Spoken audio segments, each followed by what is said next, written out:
Now, when people do it to you, you talk about them. You call them toxic. You call them abusive. You say they're emotionally unavailable. You done looked up all the terms on social media, but you don't realize that it's you too.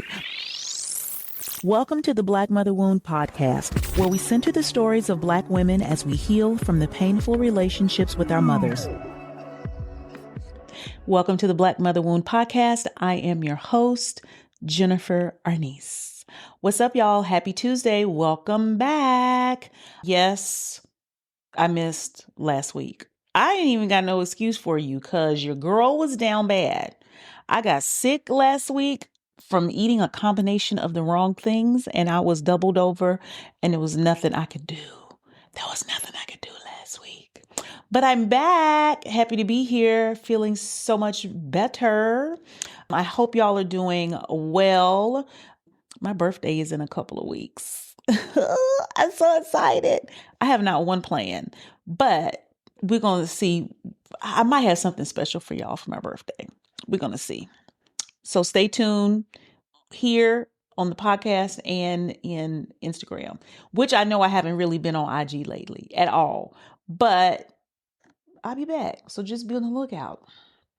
So today I want to talk about something that I don't think I've spoken about it as a full episode, but it's definitely a part of how the Black mother wound impacts the relationship you have with yourself and the relationship you have with others in a super major way.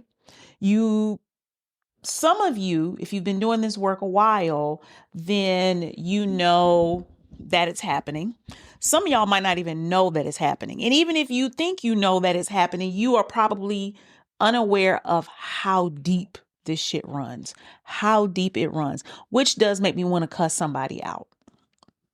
It does. But we're just going to move through that, and we're going to go to how we can help ourselves. So in today's episode, what I want to talk about is masking. I think most recently people are talking about masking, personality masking in terms of neurodivergence, ADHD, and things like that. And there's also new research showing that ADHD, neurodivergence, ADD are related to CPTSD, complex post-traumatic stress disorder, which is what the fuck we have. So all that goes together, but we're not talking about that today.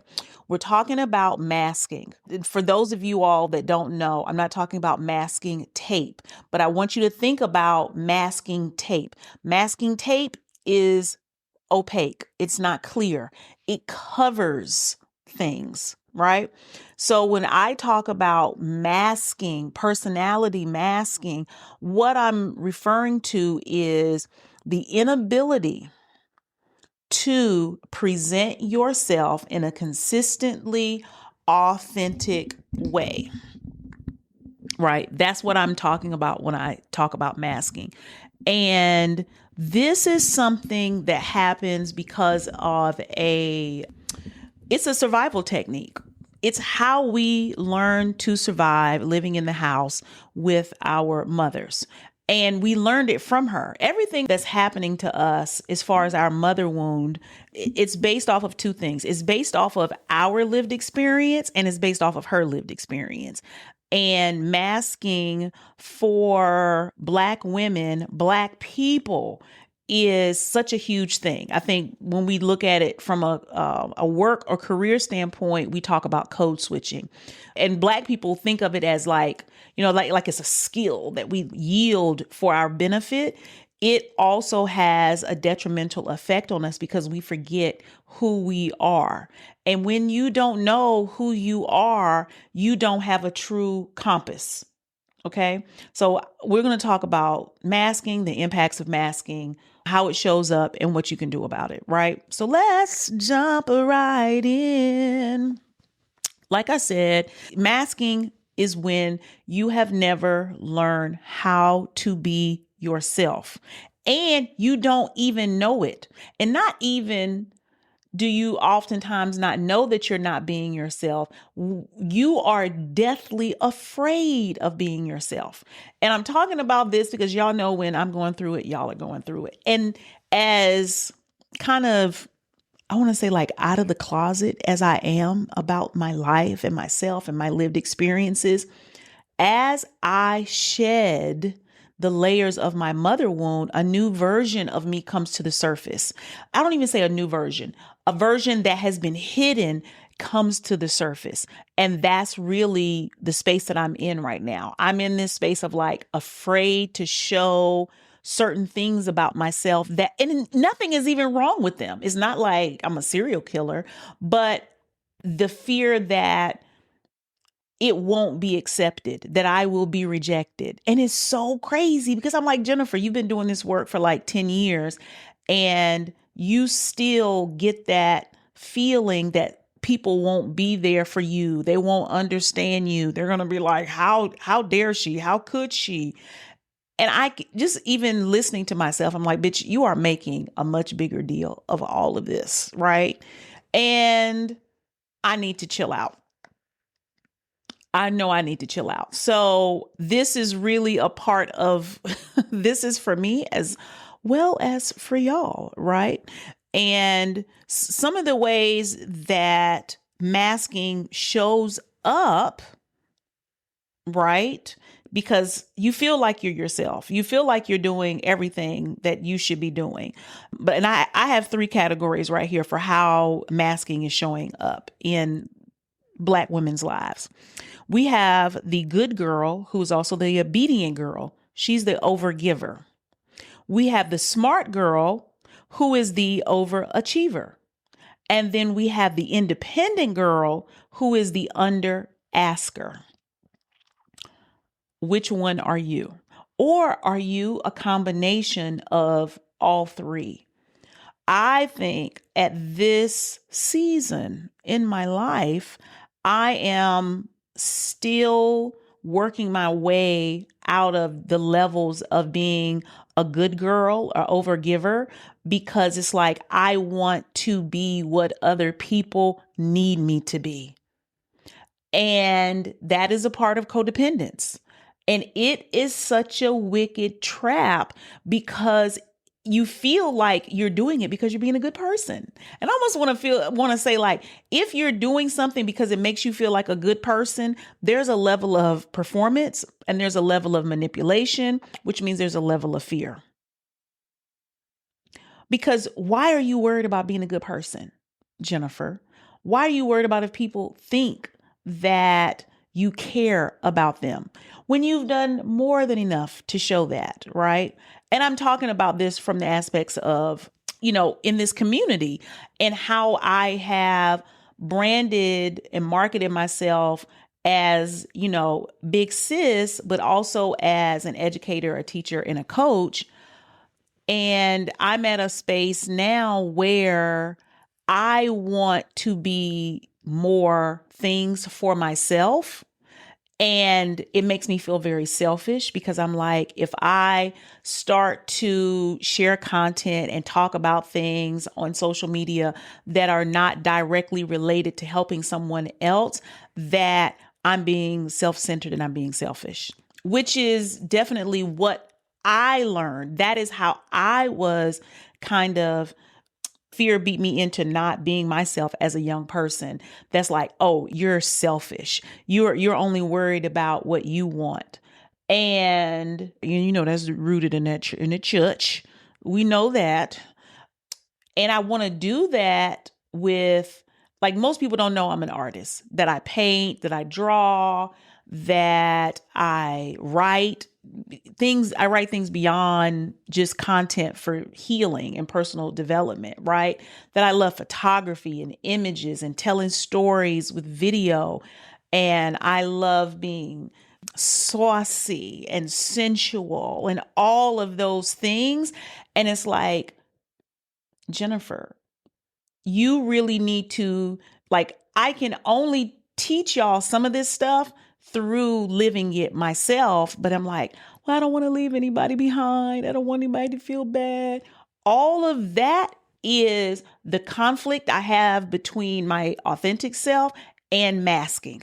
So like that gives y'all kind of a really clear example of what I'm talking about and how it shows up and how you can really be battling yourself with it. And like I said, there's some new things coming. And I'm telling y'all this also so I can just out myself even more. So when new content shows up and you know what it is, because I'm a little nervous, but I'm also really excited. Ooh, that feels better. Now, what I'm doing right now is also a part of pulling my community in closer, finding safety, exposing vulnerability, and also knowing that I have my own back, even if y'all don't, but I know y'all do. Like, as I'm saying this, I'm like, girl, you sound so silly. That's why it's really important to get this shit out. So that's kind of where I am. I want you to kind of assess your life and see how, are you the good, obedient girl? Are you the smart girl? Are you the independent girl? Where are you and how do you mask? Right. And all the things I talk about, these go beyond Black mother wound. Even if you're not Black, if you don't have a mother wound, masking can easily become a part of your life when you never felt safe growing up, when you didn't feel safe to be yourself, when you weren't heard, seen, validated, nurtured. You take on a persona that protects you, it cloaks you, right? Because you don't have the authority or autonomy to keep yourself safe. But we've been working on safety, right? We've been working on this, and healing is an action verb. So unmasking is a practice. It's not something that you do one time. It's something that you have to consistently pull the layers back, get to another version of yourself, get comfortable there, learn more, heal more, and then realize, oh, there's another layer, pulling off other things. That's why like healing is never over. And healing isn't about fixing yourself. It is about changing your perspective. Unmasking is about changing your perspective on who you are and changing your perspective on how you care about how you are perceived, right? So being perceived and masking go hand in hand, right? Along with in codependence, I feel is like the umbrella over that, right?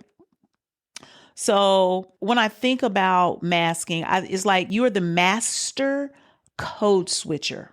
Okay. You are able to come in and assess every situation, know what's needed of you to be safe in that environment. It makes you hyper fucking aware. Like you are a master. Okay. And it's funny because y'all know I have a day job, right? And I was talking to one of my homegirls and I was like, my skill set that I realized that it's like a superpower, but I don't want it to be a superpower. So I'm not going to use that word. But my skill set is managing difficult people. And I'm able to do that because I'm so aware of how I'm perceived that I can move in and out of spaces, know what is expected beforehand, de-escalate, escalate. I'm like an air traffic controller at work. And that's why when the day is over, my ass is so fucking tired, right? And I don't want to be good at that. But when we look at Black women in the workplace, that is usually what we know how to do. We know how to maneuver interpersonal relationships. But what happens is we are usually left at the end of the line. And I don't want that for us anymore. I want us to show up as we are, create safe spaces for ourselves, and understand that a way is always being made for the most true, authentic version of ourselves. It just takes some courage to step out and live in it, right? Some of the things we're hiding behind our mask are fear and anxiety. Okay. What's going to happen if I do this what is going to be the impact? Will I be able to handle it? That fear and anxiety, emotional exhaustion, like I spoke about, always being on go, right? Hiding something, showing something else, and maneuvering that creates an emotional exhaustion, right?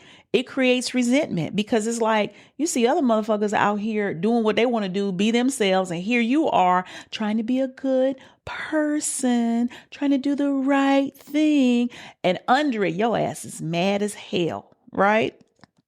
And you also disconnect from your body. When you're masking, you're not really in the present moment. You're trying to protect your future peace, but it's at your own demise. You know what I'm saying? And you are constantly abandoning yourself. And that's something is like we don't even know that we're abandoning ourselves because it's so second nature, and it is how we have survived and how we have also excelled, right? And coming out of that is really abusive when we abandon ourselves, and being able to quiet our minds, reconnect to our bodies, put your hand on your heart, go into that space where you're in reparenting mode, right? And be like, wow, have I really left you behind? You know, are you stranded? We've stranded our inner little girl. She's stranded. Okay. And unmasking is how you come back and find her and give her a voice. That's how you reconnect with your intuition, with your wisdom, with your passion, with your talent, with your gifts, with your future, with your ability to manifest the life that you really want. You can't really maintain a happiness or a joy or a love if you're not being your authentic self. Now, what happens is we often want other people to respond well when we are ourselves. And we're like, oh, I have to make sure all of these things are in order before I do that. And which is still a part of your codependence. This is part of the bullshit, right? Your unmasking is going to require you to like throw the middle finger up at people. It's going to require you to choose yourself, which means possibly rejecting others. And I hope by now you know that it's worth it, right? I hope by now that you know that it's worth it. If you're new here, just keep listening or go back to start at episode 1 and come back and holler at me. Okay. But yeah, it's a form of emotional abuse when you're masking and you don't even allow yourself to be yourself. Okay. That's again, y'all know I talk about how we're the villain in our own story. In situations like that, you are absolutely the villain. You are the person you are the weapon formed against you. It's not other people not liking you or accepting you because you're caught up in that. Well, they don't like me and they don't accept me and they're going to say this and they're going to do that. You want to control them. You are using masking as a form of manipulation and performance to control others. Now, when people do it to you, you talk about them. You call them toxic. You call them abusive. You say they're emotionally unavailable. You done looked up all the terms on social media, but you don't realize that it's you too, because your thing is it's good intentions and being a good person. That is some bullshit. It's all performative. Just like the nice guy is performative. Like he's such a nice guy. He's the nice guy. But really, he's just using that to get what he wants. Okay? Instead of just being a good person. Because you don't have to question that. All right? I think that what is really important here is to understand that it also takes time. There are levels to it. Just like there are levels to all healing. And what I want you to begin to investigate is before even showing the world who you are, I want you to begin to investigate, who are you? What are the things that light you up? What are the things that get on your nerves? What do you want to spend your time doing? What are the things you wish you could say? And who do you want to say them to? Like, I really want you to do, this is homework, okay? A real assessment and comb through, because it is very easy for Black women to think they are keeping it real and being authentic, especially when they're assertive and they tell people off and they got me fucked up and I'm going to do this and I'm going to do that. And you think you're not masking, but you are, because you can't be Miss Get Everybody Together all the fucking time. There has to be another side to you. There has to be another perspective of who you are and how you show up in the world. Besides you always trying to find out who you can get together, right? So that's what I have for y'all today. We are taking off the mask. It can be messy. It can be uncomfortable. Lord knows I'm in the midst of it right now. My God. Because I'm like, what's going to happen? Are people still going to like my content? Are they still going to listen to the podcast? Are they going to be interested in my, like, me as a person? If I'm not always trying to teach them something, like this concept of being selfish is very hard for me. It is so hard, and I'm doing everything I can to get past it, including this episode. You know what I'm saying? But this is just the work. This is where we are right now, right? So take an honest assessment and ask a friend. Ask someone that you feel safe with how they perceive you and what are some things they may see about you that they would like to see more of, but they know you hide it, right? And then find out how people can support you in coming out and unmasking. Because y'all know, I always say, this is why community is important. Starting with people that feel safe, taking small steps, and being there to support yourself so you always feel safe in these new experiences. Okay. I love you dearly. I will see you next week. Don't let anybody play in your fucking face. And we'll see you later. Bye.